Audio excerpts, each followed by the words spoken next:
বিশ্বকাপ ফুটবল এলেই আমরা সবাই পল দ্য অক্টোপাস হয়ে যাই। খেলা নিয়ে নানান রকম ভবিষ্যৎবাণী করি এবং তা নিয়ে চর্চাও চলে ব্যাপক। আমাদের সাধারণ মানুষদের মধ্যে যদি চর্চা চলে এটা যদি ভাবেন তাহলে ভুল। স্বয়ং ফুটবলাররাও এগুলোতে প্রভাবিত হন। কোন মাত্রায় সেই প্রভাবটা যে নেইমার পর্যন্ত এই বিশ্বকাপে জাপানের বিপক্ষে ম্যাচ জয়ের পরে তার সোশ্যাল মিডিয়াতে রিয়্যাক্ট করেন। এখন আগামী পরশু বাংলাদেশ সময় শুক্রবার দিন পেরিয়ে রাত পেরিয়ে ভোর 4টার সময় আর্জেন্টিনা রাউন্ড অফ 32 যে ম্যাচ খেলতে নামছে কাবো ভের্দের বিপক্ষে, সেই ম্যাচটা নিয়ে আমিও একটা ভবিষ্যৎবাণী করি। লিওনেল মেসিকে নিয়ে আমিও একটা প্রেডিকশন করি। এমনিতেও আমার প্রেডিকশন গেম তো খেলতে মজাই লাগে এবং সেখানটাতে আপনাদের বিভিন্ন রিয়াকশন দেখতেও মজা লাগে। অবশ্য মেসিকে নিয়ে আর্জেন্টিনাকে নিয়ে আমি যে ভবিষ্যৎবাণীটা করব সেটা আপনি আসলে হেসেই উড়িয়ে দিতে পারেন। কেন? কি কারণে?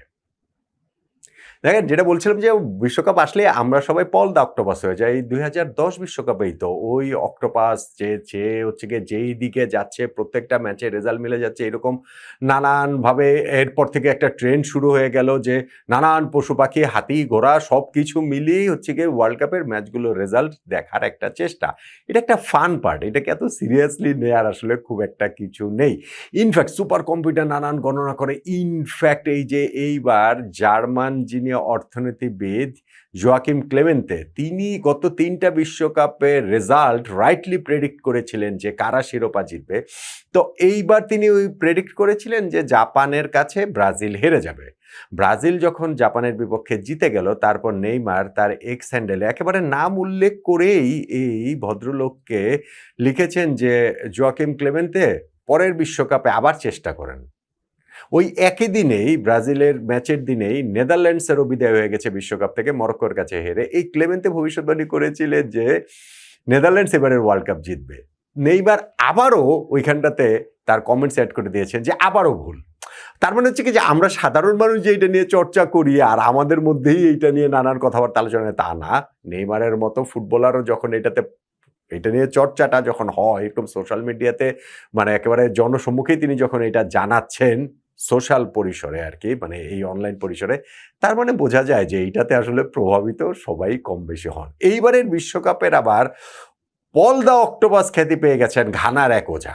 আফ্রিকান দলগুলোর ক্ষেত্রে এইসব টুকটাকের তো বিষয় রয়েছেই, এবং তিনি কি জানি নাম, বনসাম নাম তার, তিনি আবার এইটাতে খুব বিখ্যাত হয়ে গেলেন যে হ্যারি কেইনকে গোল করতে দিবেন না।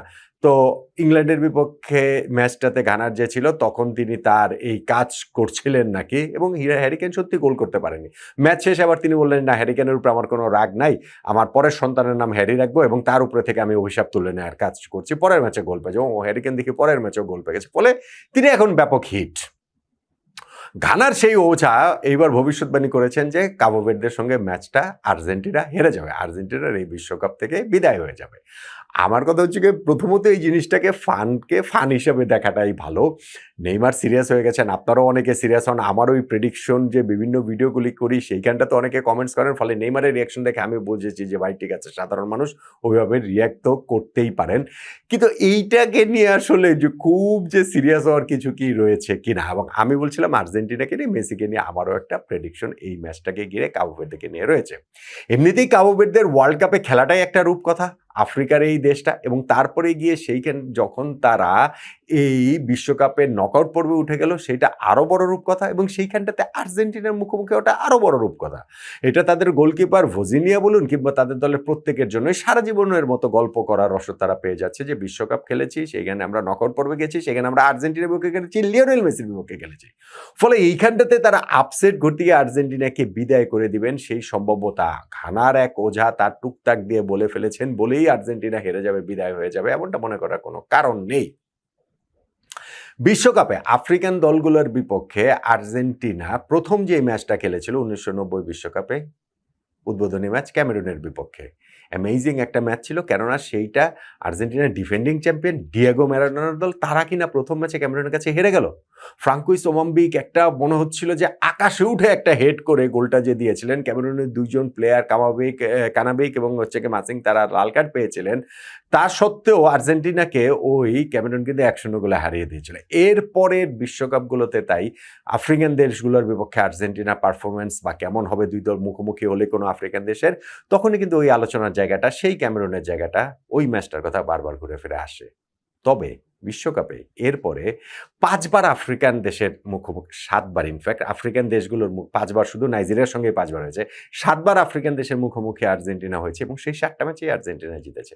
যেটা বললাম 5 বার নাইজেরিয়ার মুখোমুখি হয়েছে গ্রুপ পর্বে, সবগুলোতেই আর্জেন্টিনা জিতেছে। একবার কোট ডিভোরের মানে আইভরি কোস্টের মুখোমুখি 2006 আর্জেন্টিনা জিতেছে। আর এইবারের বিশ্বকাপেরও তো প্রথম ম্যাচটা যে আলজেরিয়া আফ্রিকার দেশ, তাদের বিপক্ষেও আর্জেন্টিনা জিতেছে। ফলে আফ্রিকার দেশের মুখোমুখি হলেই সেই 1990 বিশ্বকাপ ক্যামেরুনের বিপক্ষে ম্যাচটাই শুধু আসবে কেন, এগুলোও তো আলোচনার মধ্যে আসলে থাকতে পারে। ঘানা রোজার কথাতে ওইটা আরো বেশি করে সামনে চলে আসছে বলেই আমার কাছে মনে হয় আলোচনার মধ্যে আর কি। আর ওভারঅল আফ্রিকার দেশগুলোর বিপক্ষে আর্জেন্টিনা যে এখন পর্যন্ত 30টা ম্যাচ খেলেছে বিশ্বকাপ নাইয়ের সহ ফ্রেন্ডলি ম্যাচটা সহ, সেই 30 ম্যাচের মধ্যে আর্জেন্টিনা 22টা ম্যাচ জিতেছে, 3টা ম্যাচ ড্র হয়েছে, 5টা ম্যাচ আর্জেন্টিনা ওইখানটাতে হেরে গিয়েছে। এবং সেই জায়গাটা থেকেই হচ্ছে গিয়ে ক্যামেরুনের কাছে বিশ্বকাপের সেই পরাজয়টার কথাই তো আসলে বারবার বেশি করেই তো সামনে চলে আসে। এখন আফ্রিকান দেশগুলোর বিপক্ষে আর্জেন্টিনার হয়ে সবচেয়ে বেশি গোল কে করেছেন, এটা যদি আপনাকে প্রশ্ন করে আপনি তো জানলে তো জানেনই, আপনি যদি নাও জানেন তাতেও কোনো অসুবিধা নাই, কারণ আপনি একটা ওয়াইল্ড গেস করে যেই নাম বলবেন সেই নামের উত্তরই আসলে সঠিক হয়ে যাবে। লিওনেল মেসি 10টা গোল তিনি করেছেন।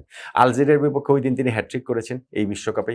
তার আগে 2007 সালে এই আলজেরিয়ার বিপক্ষেই 2 গোল করেছিলেন, যেইটা কোনো ইন্টারন্যাশনাল ম্যাচে আর্জেন্টিনার জার্সিতে মেসির প্রথম ডাবল। এর বাইরে তিনি বাকি আরও যেই গোল করেছেন তার যে আরো 5টা গোল রয়েছে, তার মধ্যে নাইজেরিয়ার বিপক্ষে তার 3টা গোল রয়েছে, আর বাকি 2টা গোল রয়েছে অ্যাঙ্গোলা ও জাম্বিয়ার বিপক্ষে, আফ্রিকান দেশগুলো যদি হিসাব করা হয়। ফলে এই যে সামনে যে ম্যাচটা রয়েছে সেই ম্যাচটাতে কাবো ভার্দের বিপক্ষে এই ওয়ার্ল্ড কাপে মেসি এত দুর্দান্ত ফর্মে রয়েছেন, 3টা ম্যাচেই তিনি গোল পেয়েছেন। প্রথম 2টা ম্যাচে তো আর্জেন্টিনা 5 গোলের 5 গোলে তিনি করেছেন, থার্ড ম্যাচে একাদশে ছিলেন না, বদলি হিসাবে নেমে ফ্রি কিক থেকে গোল দিয়েছেন। ফলে নেক্সট ম্যাচটাতে এই কাবো ভার্দের বিপক্ষে তো তিনি ওরকম একটু গোল দেবেন, এটা বলা যেতেই পারে, মানে ওইভাবে যদি বলেন আপনি। আর ধরেন গোল্ডেন বুটের যে রেস, ওয়ার্ল্ড কাপের সেরা খেলোয়াড়ের পুরস্কার মেসি জিতেছেন, কিন্তু সর্বোচ্চ গোলদাতার গোল্ডেন বুটের পুরস্কার কিন্তু মেসি একবারও 5টা ওয়ার্ল্ড কাপ খেলে জিততে পারেন নাই। এবার কিন্তু সেই চান্স তার ভালোভাবেই রয়েছে, 6টা গোল তিনি করেছেন। কিলিয়ান এমবাপ্পে পেছন থেকে এসেও কিন্তু তাকে 6 গোল করে ছুঁয়ে ফেলেছে, যদিও মেসির হাতেই একটা এক্সট্রা ম্যাচ, মানে এই ম্যাচটা রয়েছে। আর্লিং হ্যালান্ডেরও 5 গোল হয়ে গেছে, ফলে তারাও কিন্তু মেসির ঘাড়েই নিঃশ্বাস ফেলছেন। সো সেই হিসাবেও মেসির একটু এক্সট্রা তাতিয়ে থাকার কথা এই ম্যাচটা, এই কাবো ভার্দের সহজ প্রতিপক্ষ তাদের বিপক্ষে গোল করবে। আমি বলছিলাম যে আমিও একটা প্রেডিকশন করি পল দা অক্টোপাসের মতো, সেটা হচ্ছে গিয়ে এই ম্যাচটাতে আর্জেন্টিনা জিতবে এবং এই ম্যাচটাতে লিওনেল মেসি গোল করবেন। এবং আমি বলছিলাম যে আপনারা আমার প্রেডিকশন শুনে হাসবেন এই কারণেই যে এটা অত অবভিয়াস এবং এটা যে আসলে হবেই হবে, এটার জন্য আলাদা করে প্রেডিকশন করতে হয় না যে না আর্জেন্টিনা জিতবে অতএব বা মেসি গোল করবে, অতএব আর্জেন্টিনা জিতেছে, মেসি গোল করেছে, অতএব আমার প্রেডিকশন ঠিক হয়েছে, ক্রেডিট নিয়ে নিলাম।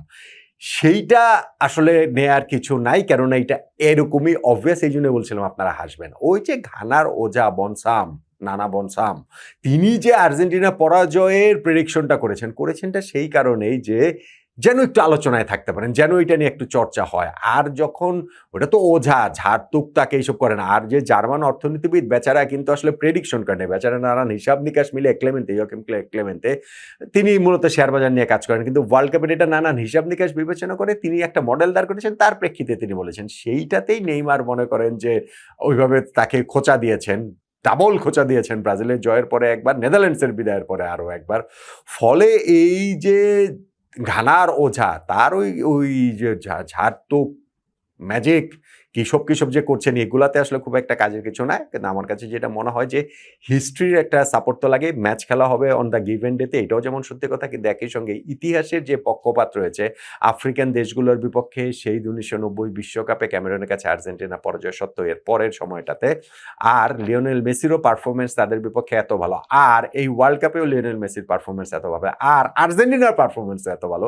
সো সব কিছু মিলে ওই ভবিষ্যৎবাণী খুব ইজিলি করা যায় যে কাবো ভের্দের বিপক্ষে এই ম্যাচটা আর্জেন্টিনা জিতবে, লিওনেল মেসি গোল করবেন। দেখেন ওয়ার্ল্ড কাপের ম্যাচগুলো কিন্তু এখন পর্যন্ত এই যে নকআউট পর্বের খুব এক্সাইটিং হচ্ছে। ফ্রান্স লাস্ট ম্যাচটাতে, মানে আমি যখন এই ভিডিওটা করছি তখন ফ্রান্সের ম্যাচটাই সর্বশেষ ম্যাচটা হলো। মেক্সিকোর ম্যাচটা তখনও শুরু হয় নাই ওই যে বাজে ওয়েদারের কারণে। সো ওই ফ্রান্সই ৩-০ গোলে সুইডেনকে হারিয়েছে, সেটা আরো অনেক বড় ব্যবধান হতে পারত। কিন্তু এর বাইরে প্রথম যে ৫টা ম্যাচ হয়েছে রাউন্ড অফ 32 তাতে সবচেয়ে হচ্ছে গিয়ে আর্লিয়েস্ট যেই ম্যাচটার জয়সূচক গোল হয়েছে বা ডিসাইডিং গোলটা হয়েছে সেইটা হচ্ছে গিয়ে ওই যে ৮৬ নম্বর মিনিটে ওইখানটাতে যে গোলটা হয়েছে, মানে আপনি যদি এই সবগুলা ম্যাচ বিবেচনা করা হয় সেই ক্ষেত্রে গিয়ে মানে সবগুলা ম্যাচে কিন্তু ওই ৮৬ মিনিটে, ৯০ মিনিটে, ব্রাজিল যেমন গোল করেছে ৯৬তম মিনিটে, তারপরে গিয়ে হচ্ছে ওই যে ইনজুরি টাইমে, এক্সট্রা টাইমে। সো সবকিছুই কিন্তু ওই রকমভাবে হয়েছে। সবচেয়ে আর্লিয়েস্ট যেটা হয়েছে সেইটা হচ্ছে গিয়ে ৮৬ নম্বর মিনিটে যে আর্লিং হাল্যান্ড গোলটা করেছেন আইভরি কোস্টের বিপক্ষে নরওয়ের জয়ের ফলে। এক্সাইটিং ম্যাচ কিন্তু অনেক হচ্ছে, কিন্তু আমার প্রেডিকশন হচ্ছে গিয়ে বা আমার ভবিষ্যৎবাণী হচ্ছে গিয়ে পল দ্য অক্টোপাস হয়ে যে আর্জেন্টিনা কাবো ভের্দের বিপক্ষে আসলে সহজেই জিতবে, ভীষণ সহজেই জিতবে। এবং মেসি যদি ওই ম্যাচে গোল তো করবেনই, মেসি যদি ওই ম্যাচে জোড়া গোল করেন, হ্যাটট্রিকও করেন, তাহলে আসলে আমার মনে হয় খুব একটা অবাক হওয়ার কিছু থাকবে না। অবাকের কিছু থাকবে বলেন তো?